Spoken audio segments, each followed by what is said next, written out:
Hello সবাইকে আবারও একটা ছোট মিনি ব্লগে তোমাদের সবাইকে ওয়েলকাম। অবশেষে হাজারো অপেক্ষার অবশেষে অবসান ঘটেছে।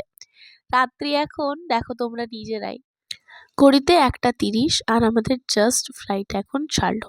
আমরা প্রথমে এলাম দিল্লিতে। দিল্লিতে যখন নামছি মানে সে হাড় কাঁপানো শীত।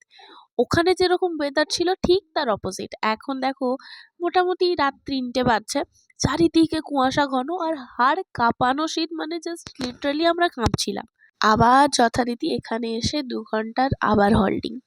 2 ঘন্টা আবার ওয়েট করার পরে 5টা 5-এ আমাদের আবার ফ্লাইট ছাড়লো। আর যখন আমরা দমদমে নামি তখন ঘড়িতে বাজছে 8:30 পৌনে 9টার মতন।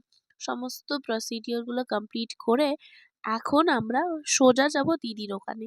তারপরে বিকেলবেলা বেরিয়ে পড়বো বাড়ির উদ্দেশ্যে।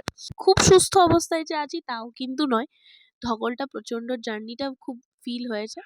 তো যাই হোক, আজকে এটুকুই। দেখা হচ্ছে কালকে আবার নতুন আরও একটা ভিডিওর সাথে। টিল দেন সবাই খুব ভালো থেকো, সুস্থ থেকো। দেখা হচ্ছে কাল।